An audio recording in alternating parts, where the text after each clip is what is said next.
नमस्कार। किसानों ने अपने दिल्ली चलो मार्च के लिए नया शेड्यूल जारी कर दिया है। किसान नेताओं ने देश भर के किसानों से 6 मार्च को दिल्ली पहुंचने की अपील की है।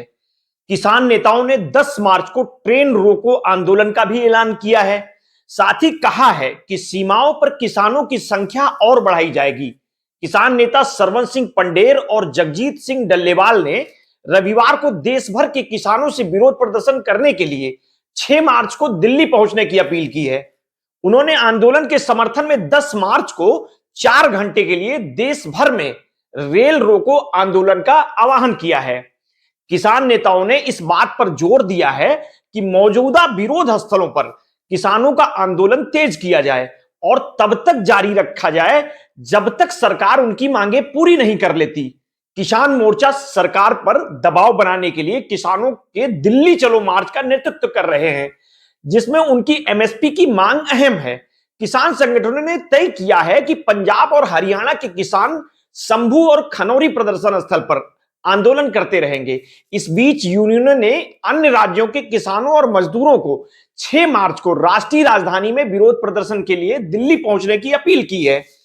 किसान नेता पंडेर ने कहा है कि दूर दराज के राज्यों के किसान जो ट्रैक्टर टाली पर नहीं पहुंच सकते, उन्हें ट्रेन और ट्रांसपोर्ट के अन्य साधनों से दिल्ली पहुंचना चाहिए। इससे यह भी स्पष्ट हो जाएगा कि क्या सरकार उन किसानों का प्रवेश की अनुमति देती है जो बिना ट्रैक्टर टाली के जाते हैं। उन्होंने कहा कि संभू और खनौरी में आंदोलन से पहले की तरह जारी रहेगा और इसे और तेज किया जाएगा। किसान नेता सरवन सिंह पंडेर ने कहा कि इस आंदोलन को देशव्यापी फैलाने के लिए यूनियनों ने देश भर के किसानों और मजदूरों को से 6 मार्च को दिल्ली पहुंचने और 10 मार्च को देश भर में ट्रेन रोकने की अपील की है। यूनियनों ने अपील की है कि किसान 10 मार्च को दोपहर 12 बजे से शाम 4 बजे तक 4 घंटे ट्रेन रोकेंगे।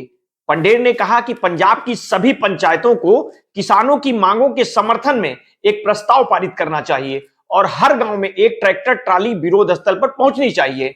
एक अन्य किसान नेता जगजीत सिंह डल्लेवाल ने कहा है कि किसानों का दिल्ली चलो का कार्यक्रम कायम है। एक सवाल का जवाब में डल्लेवाल ने कहा कि हालांकि केंद्र ने उन्हें नए दौर के बातचीत के लिए आमंत्रित नहीं किया है, लेकिन आज जब भी सरकार ने उन्हें आमंत्रित किया है, उन्होंने बातचीत के लिए कभी मना नहीं किया। डल्लेवाल ने कहा कि शुभकरण सिंह का बलिदान व्यर्थ नहीं जाएगा और मांगे पूरी होने तक संघर्ष जारी रहेगा। यह पूछे जाने पर कि 2020 और 21 में किसान आंदोलन का नेतृत्व करने वाले संयुक्त किसान मोर्चा की अगुवाई में 400 से ज्यादा किसान संगठनों की दिल्ली में होने वाली महापंचायतों में हिस्सा लेंगे। किसान नेताओं ने कहा कि विरोध प्रदर्शन करना सभी का अधिकार है। आंदोलन में शामिल ज्यादातर किसान पंजाब और हरियाणा के हैं।